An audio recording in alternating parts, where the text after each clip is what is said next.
लेकिन ध्यान से सुनिए, हर दिन नए नए तथ्य सामने आ रहे हैं। राज्य सरकार ने जांच के लिए विशेष कार्यदल का गठन कर दिया है, लेकिन जिस स्तर का घोटाला लगता है, मांग हो रही है कि बंगाल की तरह ईडी या सीबीआई से जांच कराई जाए। सीबीआई और ईडी का इंतजार उत्तराखंड में हो रहा है, मगर दिल्ली से टीम रवाना नहीं हो रही। इस घोटाले से कोई भी विभाग नहीं बचा है। एक विभाग की भर्तियों में घोटाले की बात सामने आती है तो अगले ही दिन दूसरे विभाग की भर्तियों के घोटाले के राज खुलने लग जाते हैं।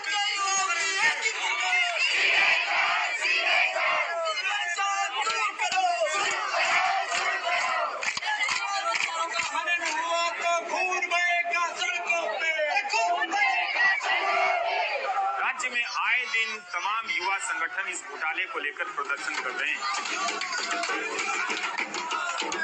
15 जून को राज्य विधानसभा में कांग्रेस विधायक भुवन कापड़ी ने ये मुद्दा उठाया।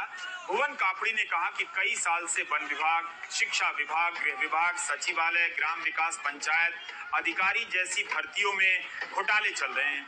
इन भर्तियों के लिए होने वाली परीक्षा के प्रश्न पत्रों के लीक होने का जिक्र भी उन्होंने किया और सबूत भी दिखाए।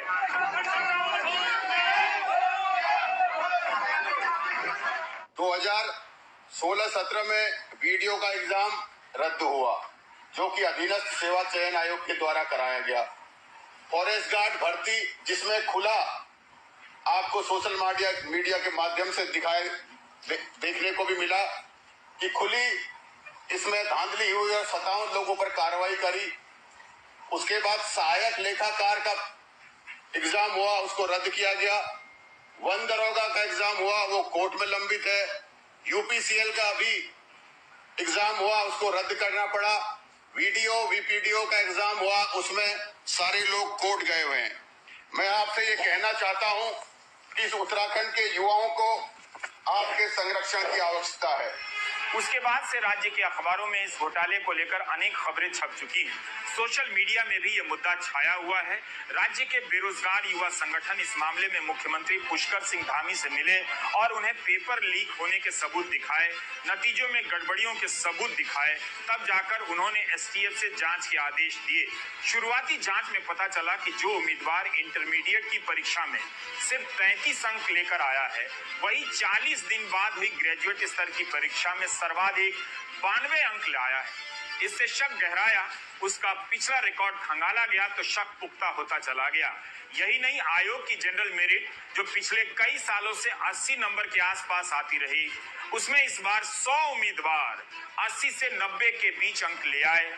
इस मामले की जांच में बीजेपी की एक जिला पंचायत के सदस्य हाकम सिंह को गिरफ्तार किया गया तो मामले की कई कड़ियां खुलने लगी। हाकम सिंह के जरिए एक ऐसे नेटवर्क का पता चलता है जिसके सहारे नेता, अफसर और दलाल मिलकर सरकारी भर्तियों में घोटाला कर रहे थे। इसी हाकम सिंह का नाम 2019 में फॉरेस्ट गार्ड के इम्तिहान में ब्लूटूथ से नकल के मामले में भी आया था। ताजा मामलों में अब तक 30 लोग गिरफ्तार हो चुके हैं, 9 सरकारी कर्मचारी हैं।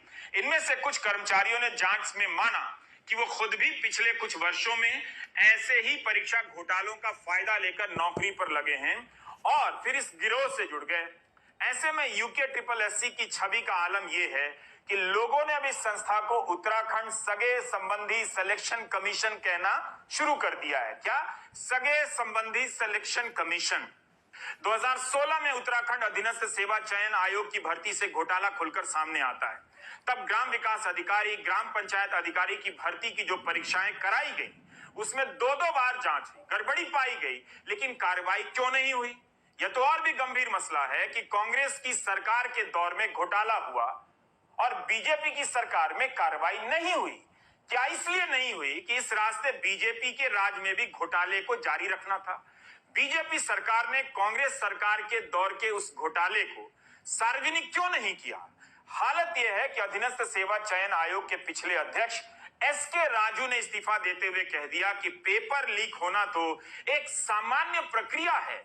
तो होता रहेगा, माफिया तो पूरा भारत में है। यूपी वगैरह में तो पता नहीं 11 बार कैंसिल हो गया है इस तरह का, जो लीक होने की वजह से प्रसिद्धि लीक हुआ है। लीक होना तो सामान्य बात है, लेकिन फिर भी बच्चे परेशान हैं। अधीनस्थ सेवा चयन आयोग की ताजा भर्ती घोटाले की अब सीबीआई जांच की मांग हो रही है, क्योंकि मामले के तार उत्तराखंड से लेकर उत्तर प्रदेश तक फैले हुए हैं। ऐसा ही आरोप 2020 में बीजेपी की सरकार में सहकारिता विभाग पर भी लगा। कांग्रेस के वरिष्ठ नेता गणेश गोदियाल ने आरोप लगाया कि सहकारिता मंत्री धन सिंह रावत ने यूके ट्रिपल एससी के बजाय सैकड़ों पदों पर भर्ती का काम एक निजी एजेंसी को दे दिया। उनके मुताबिक मई जून में भर्ती हुए उत्तराखंड से दूर नोएडा में, और वो भी ऐसे समय में जब कोविड का गंभीर दौर था। आने जाने पर तमाम पाबंदियां थी। उन भर्तियों पर यूके ट्रिपल एससी के तत्कालीन अध्यक्ष एस राजू ने भी संदेह जताया और कहा कि मेरे कहने के बावजूद एफआईआर दायर नहीं हुई। वैसे एस राजू के दौर में हुई कई परीक्षाएं संदेह के घेरे में। अभी आयोग के घोटाले ही सामने आ रहे थे कि विधानसभा के भीतर से भी भर्तियों के घोटाले बाहर आ गए। कांग्रेस से लेकर बीजेपी की सरकारों के दौर के स्पीकर ने कथित नियमों के नाम पर इतनी भर्तियां कर डाली कि हिसाब नहीं। विधायकों की संख्या 70 है, मगर अब यहाँ काम करने वाले कर्मचारियों की संख्या 500 हो गई है। जबकि देश की सबसे बड़ी विधानसभा उत्तर प्रदेश विधानसभा है, जहां 403 विधायक हैं, वहां उत्तराखंड से कम कर्मचारी। पड़ोस की हिमाचल प्रदेश विधानसभा में 68 विधायक हैं, वहां तो और भी कम।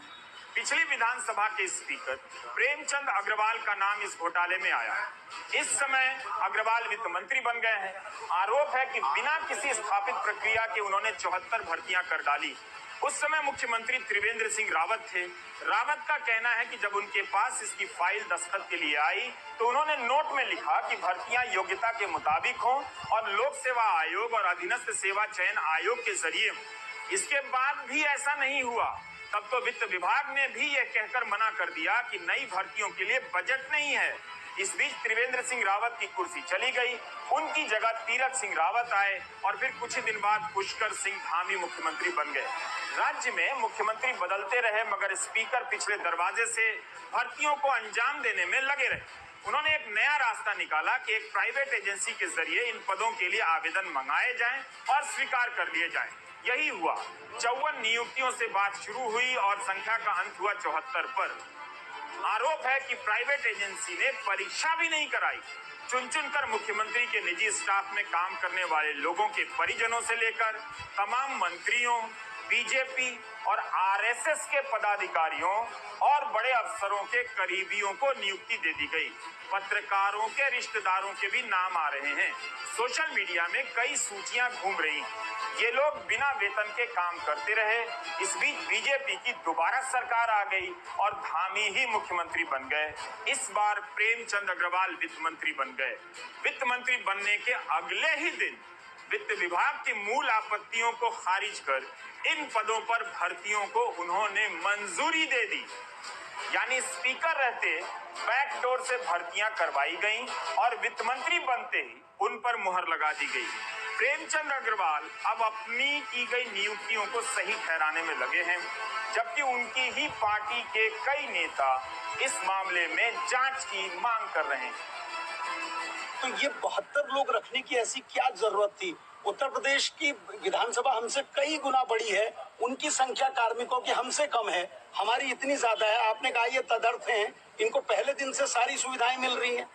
आपको फिर मैं कह रहा हूं कि आवश्यकता अनुसार जब भी आवश्यकता होती है विधानसभा अध्यक्ष उस आधार पे उनकी मैन पावर को रखने का उसको अधिकार है, रखते हैं। सर, ये 72 लोगों के लिए जैसे आपने 35 लोगों की विज्ञप्ति निकाली, इनके लिए विज्ञप्ति निकाली थी या फिर इनको कैसे भर्ती? टेम्परेरी अरेंजमेंट है, मैंने कहा ना आपको। कोई विज्ञप्ति नहीं निकाली? नहीं, इसमें विज्ञप्ति लगाने का कोई मतलब नहीं है। टेम्परेरी अरेंजमेंट है। टेम्परेरी अरेंजमेंट वालों को टाइप 2, टाइप 3, टाइप 4 के मकान भी दे दिए गए। नहीं, वो मुझे जानकारी नहीं है। अच्छा सर, उसमें ये भी कहा जा रहा है कि आपके पीआरओ और आपके भी कई करीबी लोगों के संबंधी। अरे भाई मैंने ये नहीं कहा कि कोई नहीं है ना, लेकिन सब नियमानुसार हुआ है। ये फाइल तो ये काफी दिन से चल रही थी और मैंने उसमें अंत में एक नोट लिखा था कि जो भी भर्तियां करनी है उनको पूर्ण पारदर्शिता के साथ और आयोग से कराई जाए। फिर मार्च के महीने में मैं हट गया उसके बाद क्या हुआ उसकी जानकारी मुझे नहीं है। ये अभी जब समाचार पत्रों के माध्यम से मुझे जानकारी मिली कि विधानसभा में भर्तियां हुई हैं और तथाकथित रूप से उसमें अपनों को नौकरियां दी गई हैं, ये मुझे समाचार पत्रों के माध्यम से ज्ञात हुआ। गनीमत है कि ये घोटाला बिहार में नहीं हुआ, वरना जांच से पहले तेजस्वी यादव जेल में डाल दिए जाते।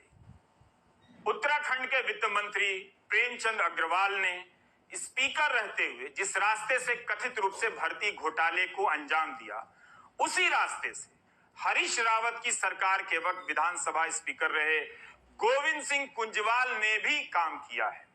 जबकि प्रेमचंद अग्रवाल को पिछली भर्तियों को लेकर कार्रवाई करनी चाहिए थी, लेकिन नहीं की। कांग्रेस के समय के स्पीकर ने क्लास 2 से लेकर क्लर्क तक की 154 भर्तियां बैकडोर से कर डाली। यह इतनी छोटी संख्या भी नहीं है कि स्पीकर रहते हुए प्रेमचंद अग्रवाल की नजर ना पड़ी हो। कांग्रेस के स्पीकर ने तो बेटे और बहू समेत कुंजवाल कुल के 8 सदस्यों को नौकरी दे दी। बेटे और बहू को क्लास 2 का अफसर बनाया। कुंजवाल ने पहले कहा कि वे इस योग्य थे कि उन्हें क्लास 2 अफसर बनाया जाए और उन्होंने अपने उसी विशेषाधिकार का इस्तेमाल किया जिसका इस्तेमाल उनके पूर्ववर्ती स्पीकर करते रहे। स्थानीय अखबारों के मुताबिक अब वो कह रहे हैं कि इस मामले में वो माफी मांगने के लिए तैयार हैं और इस मामले में अपने बच्चों को नौकरी देना नैतिक तौर पर गलत फैसला था। मेरे ऊपर एक आरोप ये लगा दिया गया, कल ये लगाया कि आपने अपने लड़के और अपने बहू को लगाया है। तो मैं बताता हूँ, इस प्रदेश के मुख्यमंत्री ने भी अपने बहू और लड़के को लगाया है। ये प्रारंभ से परिपाटी चली है। मुख्यमंत्री के सिफारिश पर लोग लगे हैं, उनके रिश्तेदार लगे हैं। उसमें मेरा साफ ये कहना है, मैंने 158 नियुक्तियां करी हैं। उसमें मैंने अपने जनपद, अपने क्षेत्र से लेकर के प्रदेश के, मतलब ऐसा क्षेत्र कोई नहीं हुआ जहाँ की नियुक्तियां मैंने नहीं करी हूँ। और बहुत से नेताओं की सिफारिश पर भी मैंने नियुक्तियां करी हैं। और मैं दावे के साथ कह सकता हूँ, पूर्व मुख्यमंत्री की सिफारिश पर भी काम हुआ होगा, लगे होंगे एक आध। कुछ अधिकारियों की सिफारिश पर भी मैंने लगाए हैं। इतने साल से नौकरी का मुद्दा राजनीति के केंद्र में है, फिर भी इसकी पारदर्शी व्यवस्था नहीं बन पाई। रोजगार के क्षेत्र में युवाओं की हिस्सेदारी घटती जा रही है। ऐसा लगता है कि मान लिया गया है कि हमारे युवा व्हाट्सएप यूनिवर्सिटी के फॉरवर्ड मैसेज के आगे सोचना बंद कर चुके हैं। उन्हें जैसा कहा जाएगा वैसा ही करेंगे। लेकिन आप दर्शक